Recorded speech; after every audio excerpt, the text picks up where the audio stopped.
Audi 全新 A4 Facelift 版咧，舊年咧就年尾引入咗香港喎，不過咧就得頭區。唔需要擔心，嚟到今年咧，終於有 Audi 嘅 Quattro 4驅系統啦。無論旅行版啦，同埋房車版咧，都一樣有 Quattro， 亦都成為市場上邊 D segment 2公升級唯一有4驅嘅型號。點解翻部 Quattro 版都咁隆重其事咧？咁啊，梗係 Audi Quattro iconic 嚟噶嘛。咁啊，講翻少少歷史啦，80年代環數拉力賽嘅冠軍，更加係德國第一間車廠啊，攞到呢個 WRC 嘅總冠軍啊！簡直係所向披靡啊！搞到人哋要改賽就係唔俾佢玩咁滯嘅。咁而大家都知道啦，將 Quattro 嘅技術投放喺民用車嘅好處係咩呢？就係走彎嘅性能強咗啦，高速穩定性提升啦，最緊要係更加安全。我哋今日測試嘅咧就係新款 A4 嘅 Facelift 型號啊！喂，阿戰，聽講你係 Audi 外形嘅辨別專家，有啲咩唔同呢？絕對唔係咁嘅，只不過我有喺意大利試過，所以我有溫過呢部車啫。個外觀車頭咧其實都幾大改動㗎。我第一樣知道係依眼頭燈咧唔同咗，冇咗以前嗰個僵屍牙嘅設計啦，同埋依個日行嘅 LED 咧，亦都變成直間式。我睇到係叻有1分。咁啊，軌面罩拉闊咗，同埋改咗呢個蜂巢型設計啦。最重要呢個頭冚多咗呢條啦，多咗呢個山峰口，望落去感覺又 sporty 啲啦。襯埋個泵把擾流，加埋嗰啲頭冚嗰啲骨線咧，確實係型仔咗好多嘅。喂，不過咧，我睇一條側線好似有啲唔同，有啲耐人尋味。係冇錯，係車側腰線嗰個新設計啊，目的咧就係希望令到佢個感覺拋啲啊，更加凸顯 Quattro 嗰個身份啊。咁啊，一路條腰線咧攆到去車尾，配埋新尾燈、新尾擾流，加呢個雙出方喉，幾靚仔。都係靚仔嘅。輸港兩個版本咧都係較高級嘅 S Line， 有專用嘅包圍之外咧，亦都配備咗 Sport 嘅懸掛，離地佢撈低咗23mm，配18寸嘅輪胎。至於旅行版咯，可以加錢揀呢個 Black Edition 嘅，咁啊大家都睇到噶啦，成架車銀色嘅位變晒做黑色，包括車窗啲框啦、頂架啦、側鏡啦、頭尾擾流全部黑晒。最重要係咩啊？換咗做19寸鈴啊！幾多錢？未年稅，約莫17,000蚊，我俾啊！兩個版本咧都係40 TFSI 嘅型號啦，用嘅咧就係 2.0 公升直4 Turbo 引擎啦，輸出204匹320牛頓米扭力，透過呢個7速 S-Tronic 波箱咧作呢個4輪驅動嘅。值得一提嘅就係呢副新嘅引擎咧，就加入咗呢個12V Mild Hybrid 嘅系統啦。咁啊，目的當然係慳油啦。據廠方嘅數字，每100公里可以慳到0.3 Lit 嘅油耗，輕輕幫到手啦。而雖然咧佢哋係40嘅型號啊，但係兩者嘅0至100咧，其實又唔係話太差，同樣可以低於7秒之內完成。另外想講嘅咧就係呢個新嘅 Quattro 系統啦，咁啊加入咗呢個 Ultra Technology 技術嘅，咁啊即係簡單啲講咧，喺你輕輕揸、輕鬆揸嘅時候咧，就去採用前驅啦。咁啊你狠啲劈嗰陣時咧，佢個4驅就自動幫你手啊。咁啊都係慳油耗啦，即係平衡到節能同埋性能嘅需要咯。講到車迷最關心嘅重點咧，就係車價。咁啊40型號搭呢個 Quattro 系統，個車價原來拼出嚟都幾吸引嘅喎。吸引咁即係幾多錢先得㗎？吸引房車40萬有找39萬幾咋？哇！咁啊真係筍喎。咁啊旅行版又貴少少，貴3萬蚊，42萬幾。都係筍。係啊！我記憶中咧45版本未轉款之前，你要有埋 Quattro， 喂50-60嘅喎。係啊，所以我覺得40搭 Quattro 呢個配搭咧，新鮮得嚟咧，對於車主嚟講咧都幾好啊！即係你唔係話需要咁大需求力量嘅時候，佢又俾翻個 Quattro 系統你，啲配備又冇少到，仲多咗添。咁但係車價好吸引啊！我覺得講多無謂啦，試車把啦嗱。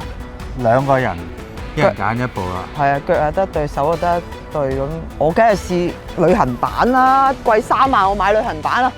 咁我就尾箱又大啲，我就為大家試我中意嘅房車版啦，睇下得出咩結果。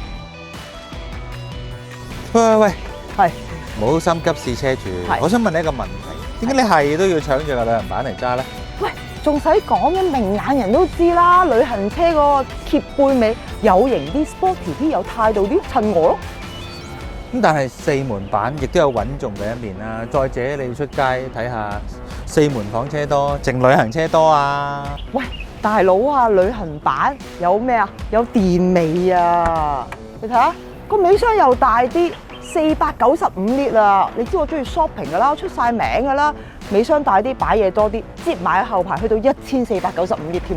係，咁但係雖然我冇得接，但係呢個尾箱咧一樣有460公升，其實都裝到好多嘢。再者更重要，我冇咗呢個大尾箱，我慳咗差唔多40公斤 CD 係數，你知唔知幾多？0.27啫喎依家。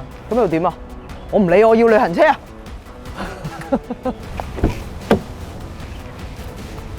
仲有啊，旅行版仲有個好處嘅，唔好講俾 Lawrence 聽。其實咧，旅行車嘅車尾設計咧，令到後座嘅頭頂空間咧多少少嘅。我頭先度過啦，多4 cm 嘅，坐後排乘客坐得舒服啲啊嘛。講到新 A4 咧，喺小改款之後咧，個車廂配備咧都 upgrade 咗好多嘅。咁啊有呢個 Virtual Cockpit 標板啦，咁啊呢個標板咧有一個新嘅界面設計，咁啊仿效 RS 車係咁啦，個轉速同埋個時速咧個顯示咧都係一個環間嚟嘅，好有型嘅。除此之外，配備都好齊全啦，有呢一個3區恒溫冷氣啦，有 USB 插頭啦。你睇下我個旅行版，另一個優勢就係我天窗大過部房車嘅。咁啊呢部車咧就加咗 Black Edition， 所以咧就有埋個黑頂嘅。我知佢話旅行車嘅天幕大啊嘛，喂，房車版一樣有天窗嘅，冇佢咁大啫嘛。但係諗深一層，香港人有幾多個會開天窗啊？啱唔啱先？佢講咗好多設備，有冇漏咧？梗係有啦。講漏咗啲咩啊？留意下呢個中央嘅屏幕咧，其實大咗好多。咁加入咗啲咩設備咧？我個人最緊要咧就係 Apple CarPlay 啦、Android Auto 啦，仲有新嘅氣氛燈系統，可以襯唔同嘅顏色、唔同嘅組合、唔同嘅情調。而我個人最中意咧就係呢個 Drive Select 嘅系統啦，有唔同嘅行車模式之外咧，仲可以個性化、微調佢嘅行車特性。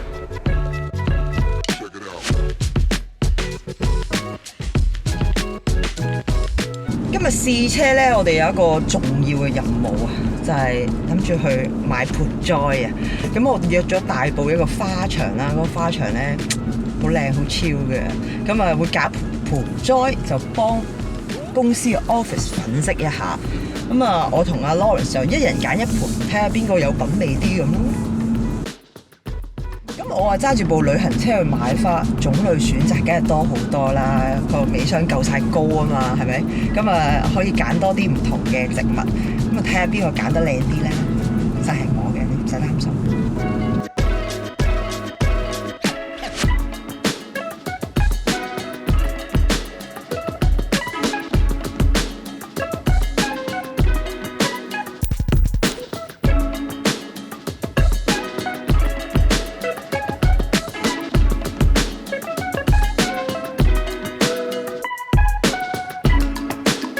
咁大盤繡球花咧，都係288蚊，就好靚啊！哇，有泥種㗎，唔使買一支翻去插啊，幾靚！擺唔擺得落旅行車咧？應該得。好，咁我要呢個咯。好啊，我幫你搬入去啊。好啊。冇咗個枕頭。sorry。Hello，sorry。Hello，個樣極不爽。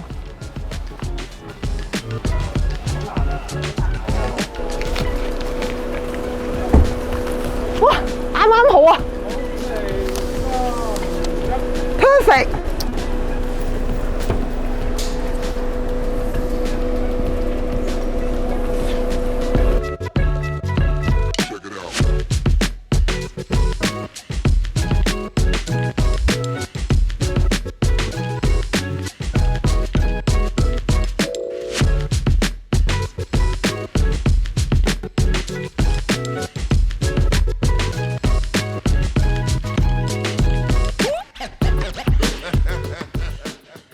就買完啦，係時候講講揸呢部 A4 嘅感受啦。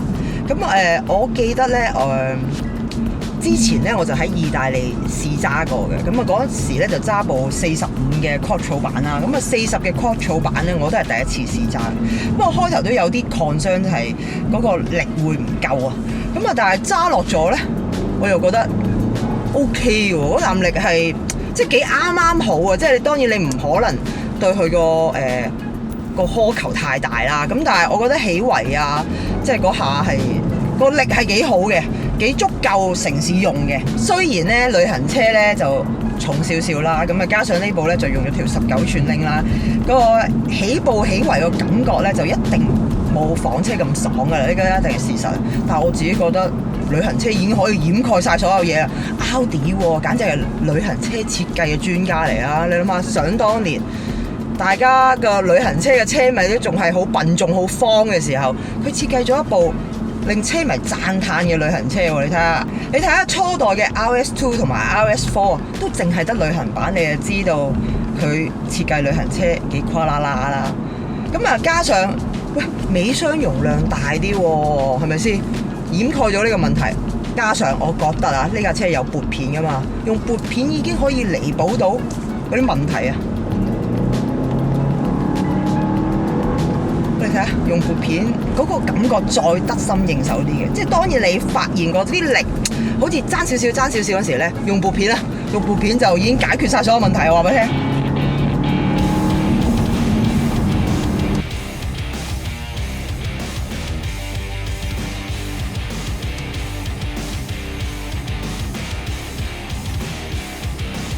咁啊，頭先啱啱去花場買完花啦，我哋香港人去啲花場啊，或者去啲郊區啊、元朗啊、大埔啊，周不時都要行少少山路啊、凹凹凸凸嘅路啊。咁我覺得有 Quattro 系統幫手咧，其實真係個感覺好好多嘅。你唔怕去咗啲凹凹凸凸有啲爛路嘅地方啦，唔怕離開唔到啦。咁啊〜即係你可以個信心會大好多啦，去揾呢啲郊區嘅地方嘅時候。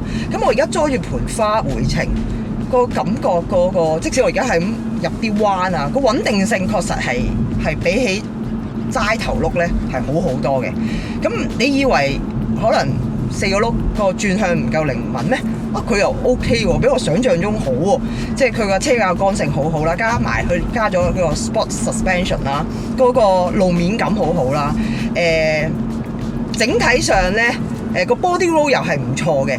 我自己覺得呢口架有呢個操控、呢個 handling、呢個配備咧，我自己確實真係幾中意嘅。40萬頭有部旅行車玩下，心動嘅。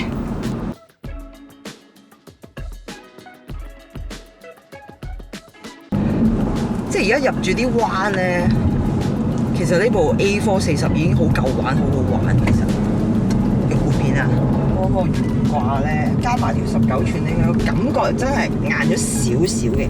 即係如果你中意啲好腍、好舒適嘅人咧，就可能會略嫌佢硬咗啲啲嘅。不過我唔係咯，我唔係要舒適嘅人，我要操控啊！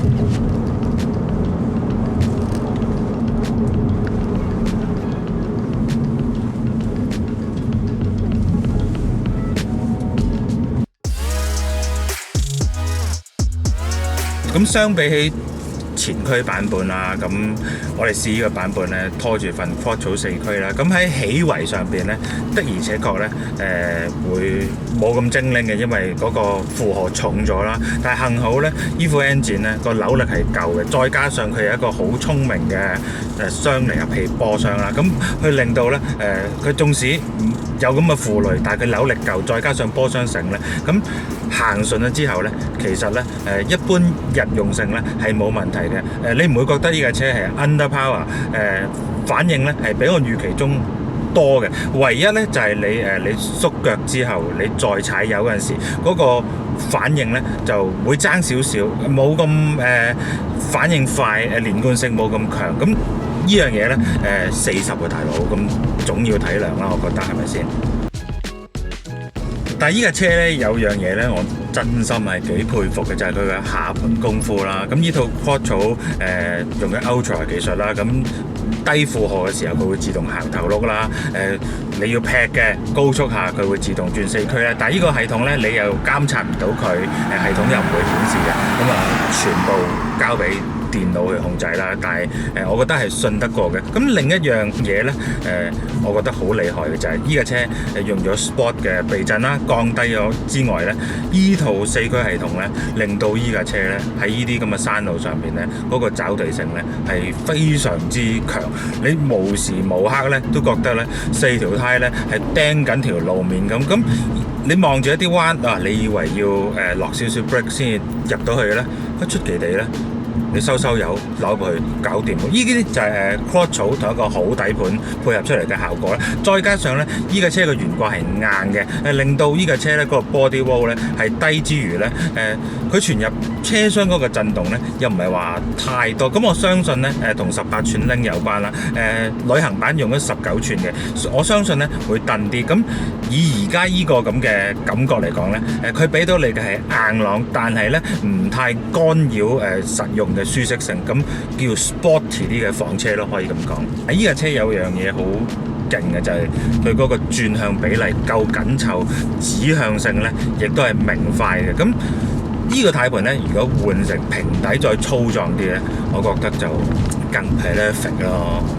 好多人咧都覺得咧四驅系統咧喺香港咧冇必要嘅，咁我覺得咧就睇下你擺落啲咩車度啦。咁你擺落部冇乜操控性嘅車度咧，咁你感受唔到佢。但係你擺喺啲Audi 嘅車喺上邊咧，你就會知道呢套四驅系統咧喺彎路上咧係真係發揮到作用。佢俾到你嘅咧就係一啲好靈活、好有信心嘅彎路動作啦。咁尤其是啦，而家開始已經踏入春季啦，就嚟夏天啦。咁香港咧就啲路又濕又多雨，咁一個濕滑嘅路面，一個大意嘅司機，最需要嘅就係一套精明嘅四驅系統。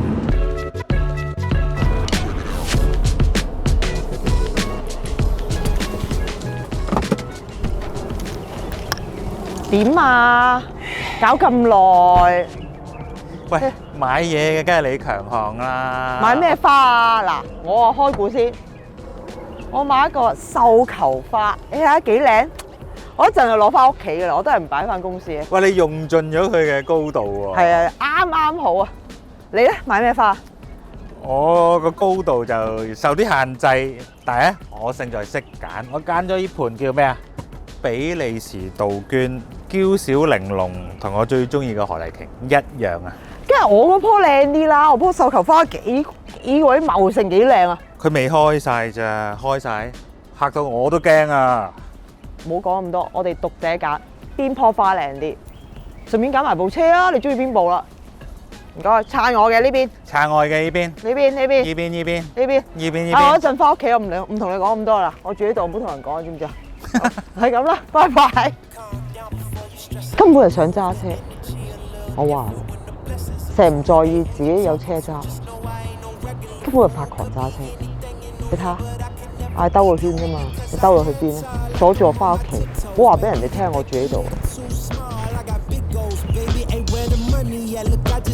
你睇下，你要去邊啊？你話佢